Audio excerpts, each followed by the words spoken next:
Simula nang mag-exist ako sa mundong ibabaw, si Mami na ang itinuring ko na siyang aking numero unong kasangga. Hindi dahil nag-iisa akong anak, hindi dahil galit ako sa aking daddy. Hindi dahil may sama ako ng loob sa aking mga ate at kuya, at lalong hindi dahil kami ay broken family at ako'y nasa poder ng mami.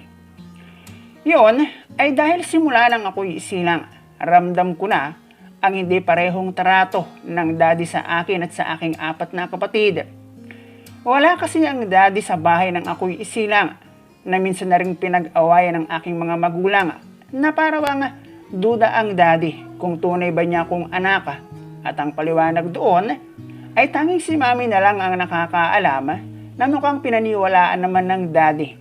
Dahil bunso ako sa aming 5 na magkakapatid, may mga bagay akong alam ko sa aking sarili na inilamang ko sa aking mga kapatid, lalo na kung sa mami ako magsasabi at kaya niyang ibigay. Isa na doon, ang noong ako'y mag-aral ng college na napapayag ko si mami na ako ay mag-boarding house. Actually, dati raw yung driver's room na noong maghirap ang pamilyang may kanya ng bahay ay ginawa nilang space for rent. Wala akong ibang nagiging bisita kundi ang mami. Naglilinis, naglalaba, at noong minsan na siguro ay inabot na ng pagod, ay inabutan kong tulog ang mami. Bilang isang anak, bagaman close ako sa mami, ay noon ko lamang siya napagmasdan at nasabi ko sa aking sarili na kaya pala umabot kami ng 5. May dahilan naman pala talaga ang daddy kung bakit laging gigil kahit pagod sa maghapong trabaho. Na para bang kapag uuwi ng bahay ang daddy at makita lamang si mami ay nabubuhayan ng dugo.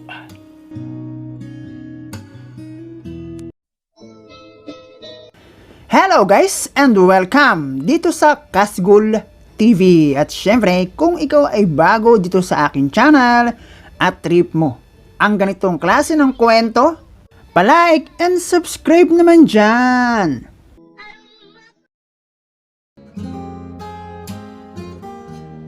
Isa ng OFW ang daddy nang ako'y magkaisip at malaman ko na bunso ako sa aming magkakapatid. Nagisnan ko ng hindi ganun kaayos ang aming tahanan kahit si daddy ay isang OFW na ang kadalasang alam ng nakararami kapag OFW, mapera. Well, ay hindi naman dating OFW si dada na ayon pa sa aking mga nakatatandang kapatid, dating factory worker si daddy, lokal, na sumasahod ng kinsenas at katapusan. Sahod na sakto pero dahil sa laki ng aming pamilya, madalas kulang. Na isa sa aking pagtataka na kung dating factory worker si daddy, lokal, at hindi ganoon kaayos ang aming pamumuhay, bakit daddy? Hindi papa or maybe tatay. Yun ay sa isip ko lang. Noong mga panahong malaman ko ang before and after na hanap buhay ng daddy. Ako naman hindi ko na yun inabot at daddy and mommy na ang kinagisnan kong tawag ng aking mga kapatid sa aming mga magulang. Sa pagbabaka sakali ni dad na mag-ibang bansa para makaahon-ahon sa kahirapan ay natanggap siya.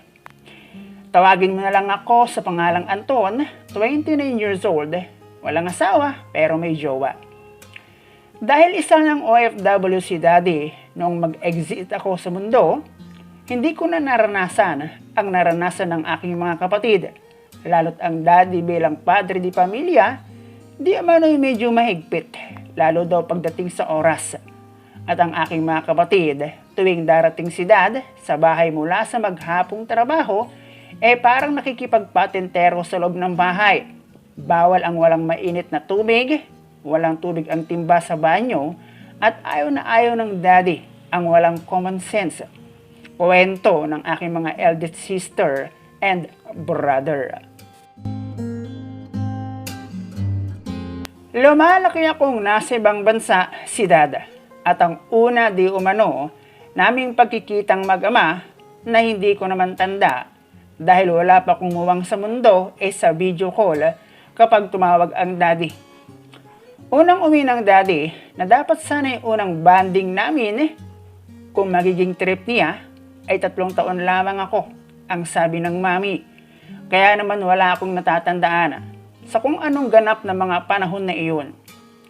Elementary na ako sa aking pagkakatanda nung muling magbalik Pinas ang daddy. Ang panahon kung saan ay sinasabi ng aking mga kapatid na malayo na ang pinagkaiba ng pamumuhay namin dati kumpara sa kasalukuyan ng mga oras na iyon. Naipaayos ang bahay namin bukod sa pagkakaroon di umano namin ng ref, lagi pa yung puno ng laman. At ang dating malamig na tubig na nakakainom lamang ang aking mga kapatid kapag bibili ng yelo, isang bukas lamang ng ref ay meron ng malamig na tubig. Bagamat iyon ang unang pagkikita namin ng daddy na meron na akong muwang sa mundo, hindi kasama ang video call kapag nag-uusap sila ng mami, ay doon ko pa higit na nalaman kung bakit mas madalas hanapin ng daddy ang aking mga kapatid kesa sa akin na bunso kapag magkausap sila ng mami on phone. Meron palang lihim na issue ang daddy sa aking pagkakasilang bilang siya ay nasa ibang bansa. Hindi naman direktang sinasabi sa akin ng daddy, pero bilang anak na naghahanap ng kalinga ng isang ama, ramdam ko ang pagiging malayo niya sa akin.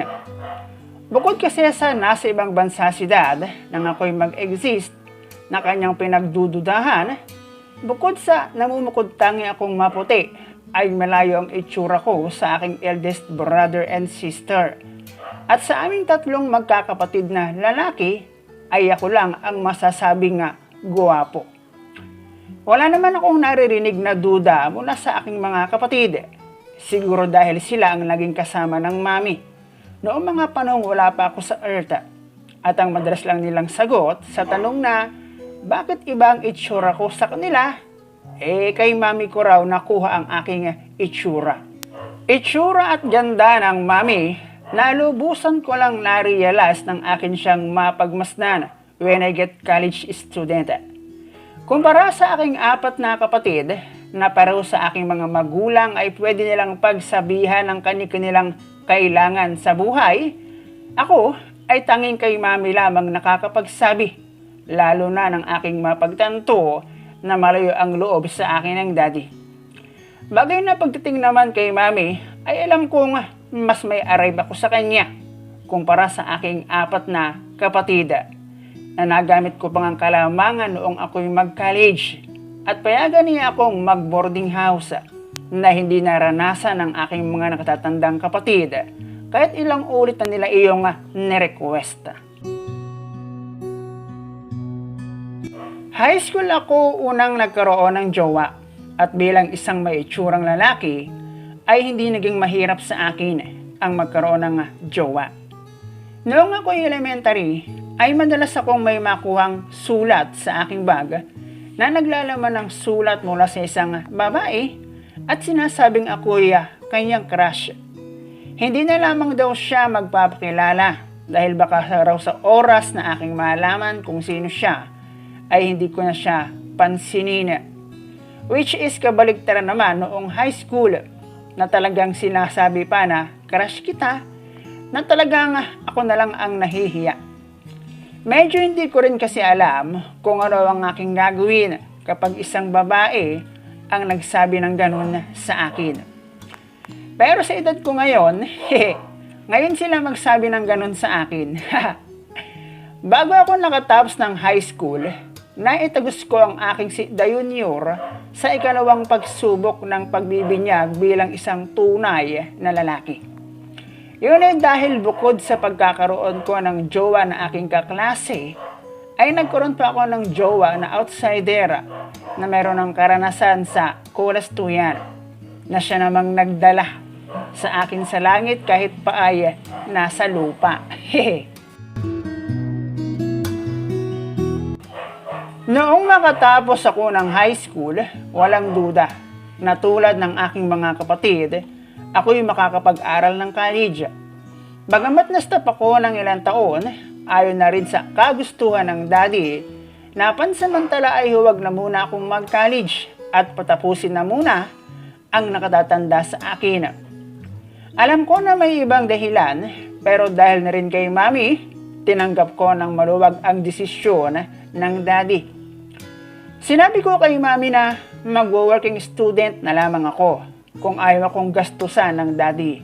Pero, hindi naman raw iyon ang ibig sabihin ni Dad, kaya nanahimik na lamang ako at naniwala sa binitawang salita ni Mami na sa oras na makatapos ang ate ay wala nang dahilan para hindi ako magpatuloy. Nangyari iyon at wala naman akong narinig kay Daddy, lalo't pinayagan ako ng Mami na mag-boarding house na hindi naranasan ng aking mga kapatid basta ang nag-iisang request ng Mami, pagbutihin ko at huwag ko siyang ipahiya. Si Mami lang ang nag-iisang napunta sa aking inuupahan. Isa siyang maliit na kwarto na ayon sa may kanya ng bahay, dating driver's room, na noong medyo naghirap, ang sabi ay ginawa nilang for rent, safe dahil may gate, at para din akong nasa isang malaking bahay, nga lang maliit na parte lang ang sa akin. Pero ako lang mag-isa. Si Mami ang naglalaba at naglilinis, at dahil hindi nawawalan ng tao sa bahay na kinaroroonan ng aking inuupahan, nagugulat na lang akong nandoon si Mami. Sa totoo lang, kung hindi pa ako nag-boarding house, ay hindi ko mapagmamasdan kung gaano kaganda si Mami. Hindi lang kasi isang beses ko siyang inabutan na tulog at nagpapahinga sa kwarto na aking inuupahan. At doon nga ay minsan ko na rin nasabi na may dahilan naman pala ang Daddy kung bakit mabilis kaming umabot ng 5, kahit ang Daddy, noong wala pa ako sa Earth, ay lagi raw nasa trabaho. Nakatapos ako ng college nang hindi ako nagkakaroon ng jowa, kahit maraming bebot ang nagpaparamdam sa akin. Inuna ko kasi ang request ng Mami na pagbutihin ko ang pag-aaral at huwag ko siyang ipahiya. Total naman raw, darating ang oras na kung kailan tapos na ako ng pag-aaral, ay magagawa ko na ng gusto ko. Hindi lang kasi itsura ang nakuha ko kay Mami. Pareho rin kasi kami ng birthday na bihirang-bihira magkataon. Kaya nito makatapos ako ng college at magkaroon ng trabaho kapag birthday namin at busy ang lahat, sabay kaming nalabas ni Mami para mag-celebrate ng aming kaarawan.